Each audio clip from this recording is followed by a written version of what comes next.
Well, recently I posted on Instagram about throwing away your cast iron skillet. And boy, did I stir up a hornet's nest. We got so much feedback that I wanted to spend an entire episode talking about iron and the good things about iron and the bad things about iron.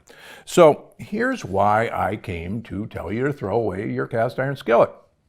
First of all, I have no skin in the game. I got no dog in the fight.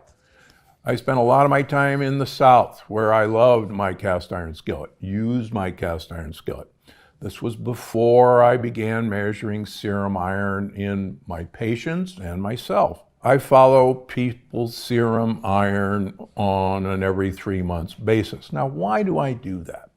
Because there is substantial evidence, some of which I've credited in my book, The Plant Paradox, more recently a study that I credited in Unlocking the Keto Code, that iron ages us. Iron rusts us. And believe me, we do not want to rust. Strikingly, studies have been done of people who routinely donate iron through blood donation versus people who don't donate blood. And lo and behold, people who routinely donate blood live about 7 years longer than people who don't donate blood. And a more recent study shows that the people who donate the most regularly actually live longer than people who donate less frequently. So why is that? One more thing, women in general live about 7 years longer than men.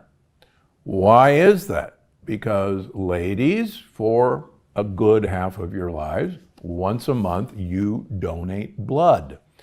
And men no longer wrestle saber-toothed tigers.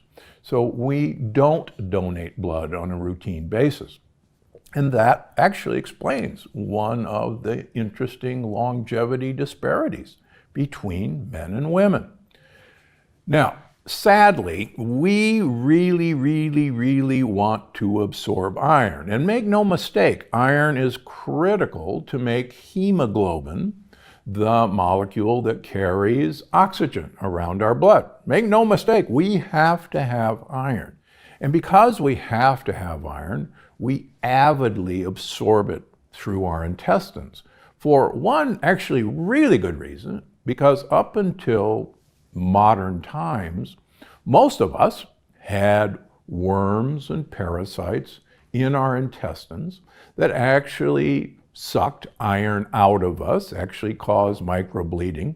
In fact, when I was in medical school in Georgia in the 1970s, we would make rounds and pull, we all had little tweezers, and we would pull hookworms out of the noses of kids because hookworms were endemic in our population in the South, even in the 1970s.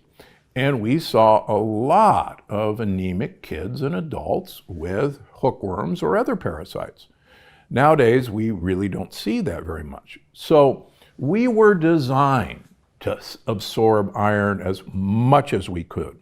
Now, because all of these studies show that iron is something that ages us, I started looking at my patient with iron overload. And a number of patients actually have a gene that makes them really absorb iron. And those of you who have hemosiderosis know that the treatment for you is actually frequent blood donations to get rid of all that iron that you aggressively absorb. And I take care of a lot of patients with hemosiderosis. Okay, so that's why we absorb iron so aggressively. That's why in my patient population, we ask people with high iron levels, first of all, to stop using their cast iron skillet if they're using it. And one of the things that's surprising is a great number of my patients, men and women who have high iron, are using cast iron skillets. And I found that if we could get them to give up their cast iron skillet, then recheck their serum iron level 3 months later, it was normal. And in fact, one of my patients wrote in the comment section on Instagram that she's one of my patients, and we tried twice to have her get her cast iron skillet back. And every time she started using her cast iron skillet, up went her iron levels. Okay, so that's the point of all this. Now, we also have people that aggressively absorb iron from dark green leafy vegetables. And if they're not using a cast iron skillet and they still have high iron levels, we ask them to get rid of those dark green leafy vegetables like spinach, kale, Swiss chard, and switch to lighter green. And that usually does the job. If that doesn't do the job, we ask them to start drinking tea. Black tea or green tea or English breakfast tea, orange pekoe tea, just not herbal tea. The cool thing about teas is that teas really block the absorption of iron. In fact, during the day in the office, I drink 4 to 5 cups of tea every day, just to keep my iron levels low. And this will apply to those of you who are listening who have low iron levels, and we'll get into that next. What do you do to absorb iron besides use a cast iron skillet, besides eat dark green leafy vegetables? Take vitamin C before a meal or before you're going to have dark green leafy vegetables. Vitamin C really helps you absorb iron. So those are the tricks. Okay, is it ever okay to use a cast iron skillet? Well, number one, if you have heavy menstrual periods and you menstruate frequently and you have low iron, yeah, it's a great way to get iron into your system. And I have nothing wrong with that. If you have low iron, I'm all in favor of getting your iron up. And you're the person who I want to use a cast iron skillet. I want you to get dark green leafy vegetables in you every day. And I want you to take a vitamin C before every meal. And those are great tricks to get your iron levels up. Occasionally, we have to give you iron pills. The problem with iron pills for a lot of, particularly women, is it makes you nauseated or constipates you. So if you're going to take an iron pill, make sure you're taking some magnesium along with the iron pill, and make sure you take vitamin C every time you take the iron pill.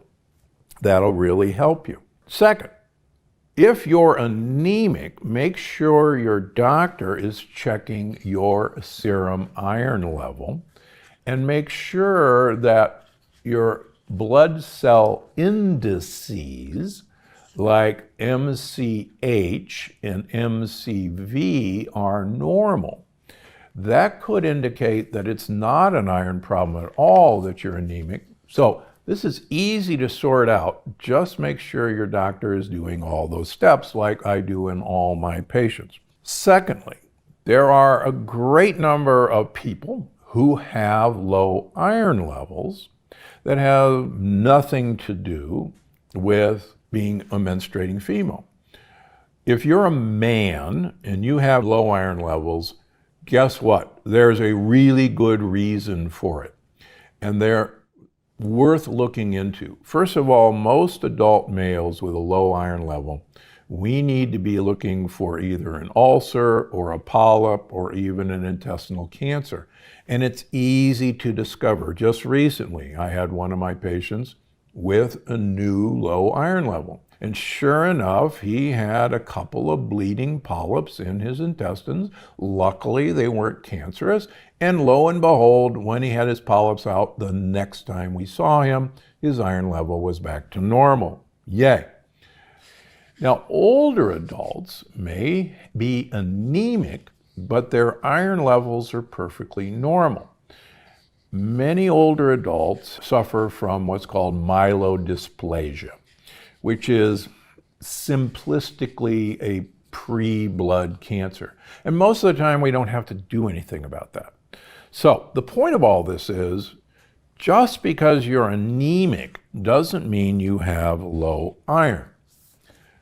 Same thing, if you have too much iron, make sure that you are taking the steps that I asked you to do. Okay, one more thing that I see primarily in my vegans and vegetarians who are anemic, many of you are women, you have a very high phytate diet. What the heck is a phytate?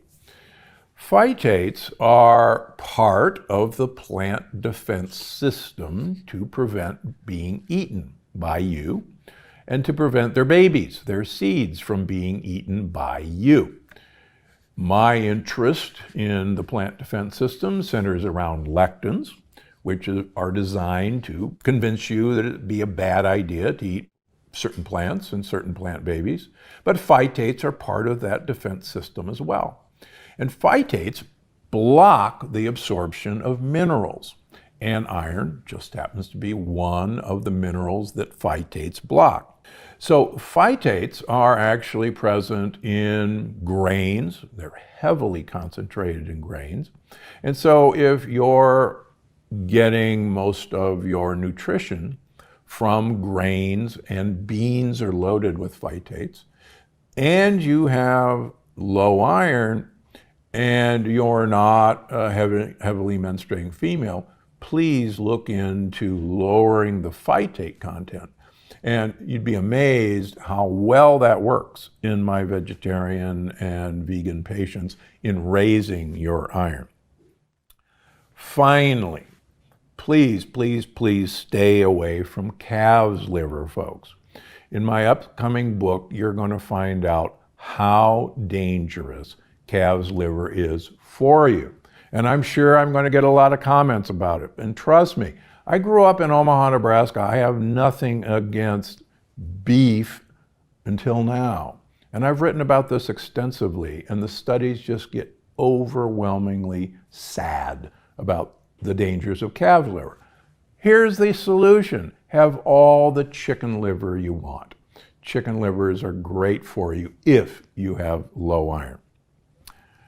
Okay, last but not least, just because you're anemic does not mean your iron level is low. And low normal iron levels predict doing very well, lengthwise, longevity-wise. Finally, what about my grandmother, who everybody wrote in, who's 92 years old and used her cast iron skillet all of her life? Great. Your grandmother may very well have had other reasons why she was anemic, like, for instance, parasites. Most of us, up until the current generation, had parasites in our intestines. And good for her. And who knows, we probably used cast iron skillets because we did better, because the parasites kept sucking iron out of us. And just because Grandma made it to 92 using her cast iron skillet, actually, exception proves the rule. Study after study shows that a low normal iron is beneficial to you long term. More amazing episodes just like this one. Watch now. Aluminum pans, unless they are lined with ceramic, you should throw them away as well, because aluminum in itself is toxic to our brain.